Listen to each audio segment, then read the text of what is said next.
Dis où les Béroy? Oui, c'est moi de retour. Bon, c'est vrai que ces derniers temps, j'ai pas donné trop de nouvelles. C'est-à-dire qu'au niveau boulot, j'ai beaucoup de choses à faire. Donc je me suis dit aujourd'hui que j'allais vous présenter un superbe Biwiz. Voilà, Biwiz parce que c'est Yamaha.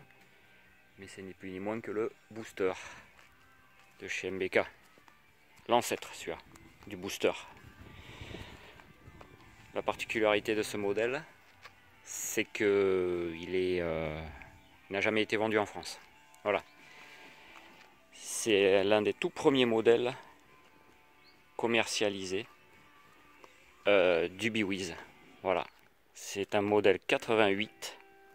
Donc pour les plus connaisseurs, vous aurez compris qu'en 88, le booster n'existait pas en France, ni même le Biwiz. Donc celui-ci vient du Japon.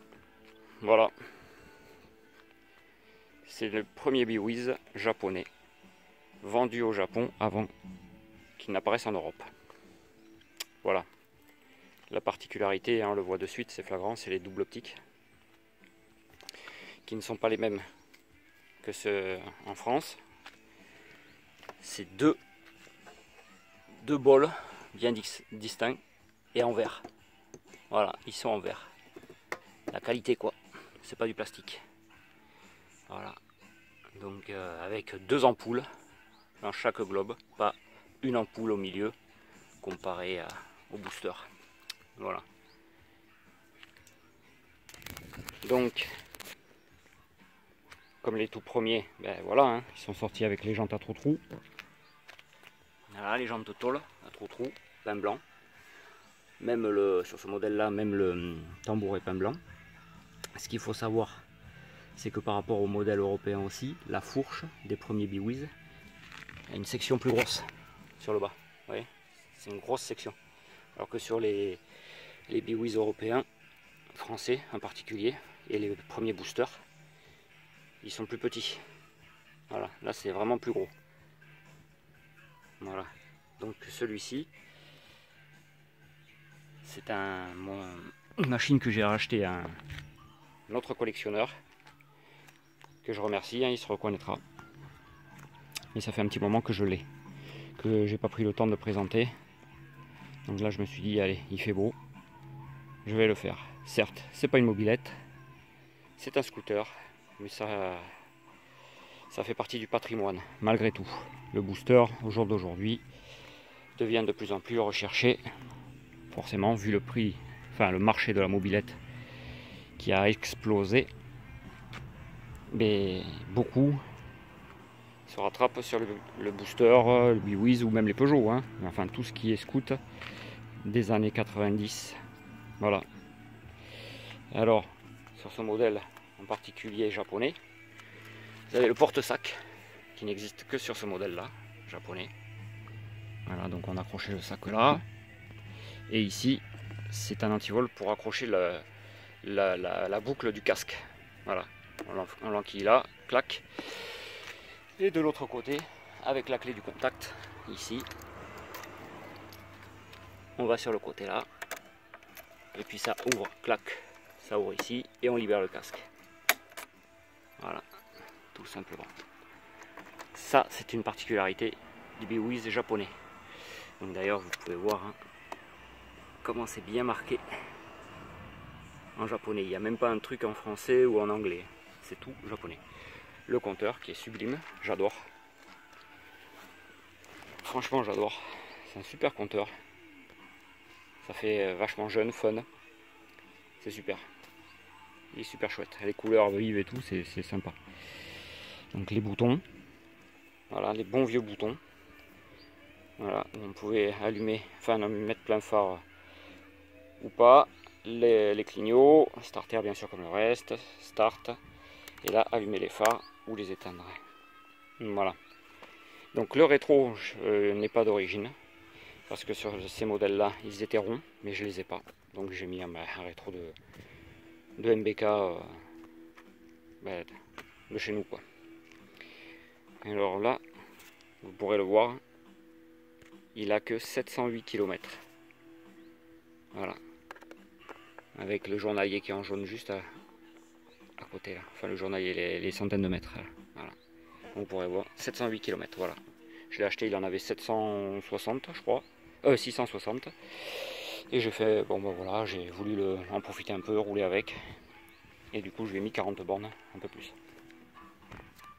Alors vous l'aurez remarqué, malheureusement il n'a pas de borne, mais bon, les affres du temps, fissures.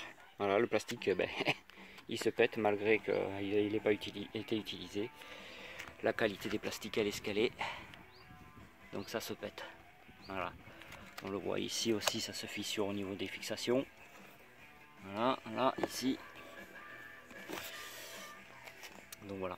C'est un joli rouge métallisé. Enfin, je sais pas si on va bien le voir, le métal. Voilà, il est métallisé, un peu, voire même pailleté, je dirais. Voilà, le fameux autocollant Biwiz. Bon, malheureusement, il a été déchiré sur le bout. Et de l'autre côté, pareil, bizarrement. Donc normalement, sur ce modèle, il y a un porte-bagages qui est spécifique. Hein, c'est juste un tube comme ça qui passe comme ça. Ça n'a rien à voir avec les porte-bagages des Français. Mais je ne l'ai pas. Et bon, ben, bien sûr, autant dire impossible à trouver. Impossible. Donc vous verrez que là, c'est marqué bon Yamaha, c'est spécifique. Là, le cache Carter, embrayage, Yamaha en plastique. Et sous ce plastique, il y a de la mousse pour isoler. Donc vous aurez remarqué aussi que dessous, enfin je sais pas si on va le voir, mais ça voit pas bien. Bon, c'est recouvert de mousse. C'est tout recouvert de mousse pour l'isolation. Voilà, chose qu'il n'y a pas sur les Français. Là son pot d'origine, toujours pareil. Yamaha, je sais pas si on va bien le voir. Ouais, voilà. Vous verrez que bon, il est en excellent état quoi. Il est comme neuf. Bon, à part l'amortisseur, vous avez vu aussi là-bas, ben, la peinture elle s'est abîmée donc elle saute. Donc à voir si je refais ou pas. Donc voilà. Bon ben tout est marqué Yamaha hein, forcément. Hein. Un Yamaha c'est un Yamaha. Les pneus sont d'origine Bridgestone. Voilà, vous verrez qu'ils sont nickel. Forcément il n'a pas roulé. Voilà. Et ils sont pas craquelés. Comme quoi c'est de la bonne cam. C'est de la bonne cam. Voilà. Des ML50. Bridgestone ML50. Voilà, qui sont super propres. Alors là, les affres aussi. Ça c'est le stockage qui a été mal.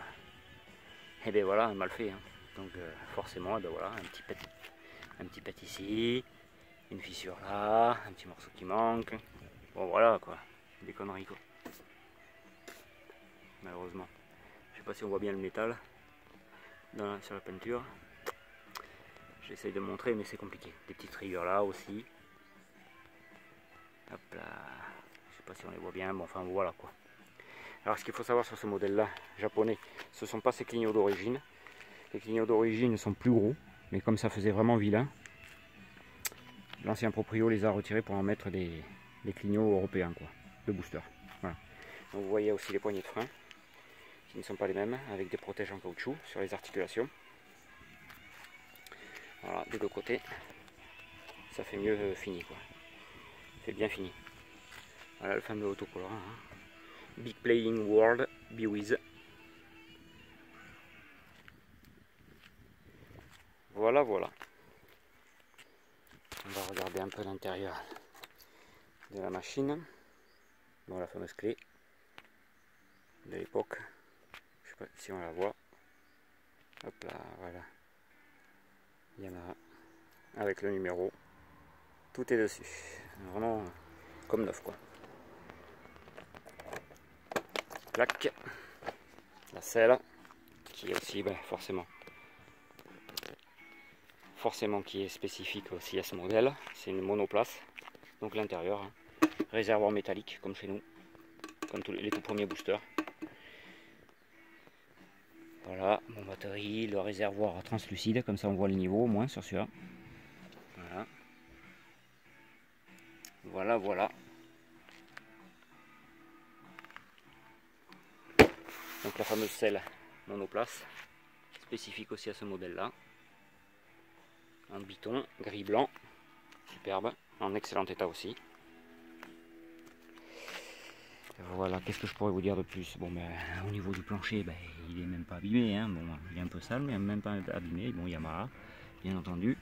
La trappe, alors la trappe qui s'enlève, clac. Alors vous voyez la mousse dessous. Voilà, c'est cette fameuse mousse. Voilà, et bien ça, il y en a dans tous les carters derrière. Voilà, pour isoler du bruit, et voilà, c'était bien fini quoi. Voilà. Je sais pas si on voit bien la peinture, bon bref. Tout ça pour vous montrer aussi son numéro de châssis spécifique. Voilà.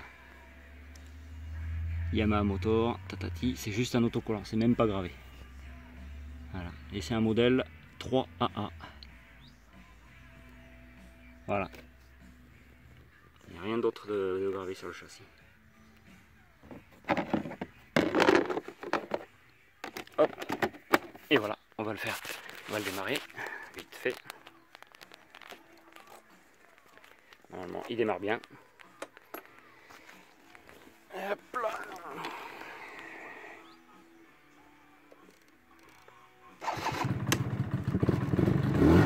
Et voilà.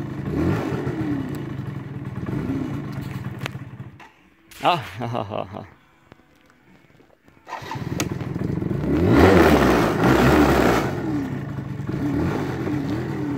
Et voilà, l'engin qui démarre, pas bruyant du tout.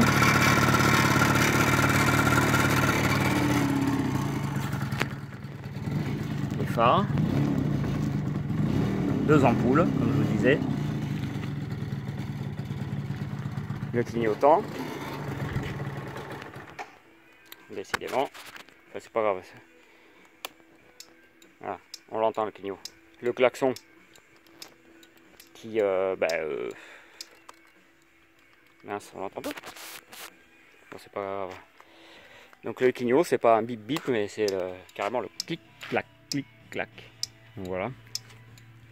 Là-dessus. Attendez, on va le redémarrer.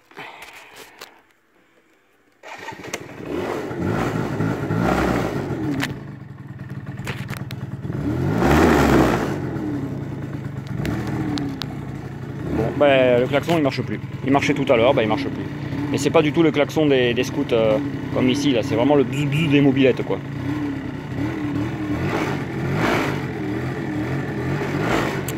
Donc voilà. Sympa non?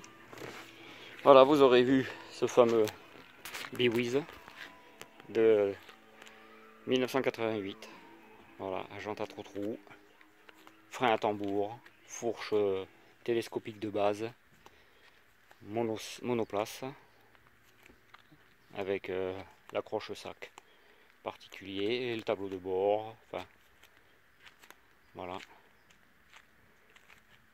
Et le double optique en verre, pas en plastique. Voilà, vraiment joli. C'est une belle machine, à mon goût. Bon, allez, je vous dis à une prochaine. Bon, je vous dis pas quand, hein, parce que bon, je sais très bien qu'il y en a un bon paquet qui se demande ce qui m'arrive, ce que je fais, tout. Mais le problème, c'est que j'ai plus beaucoup de temps, voire pas de temps du tout.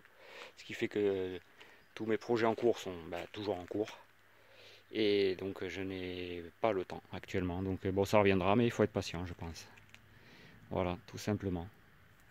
Bon, ben, je vous dis à très bientôt, les amis. Et bonne balade sur votre deux roues. À 10 chattes.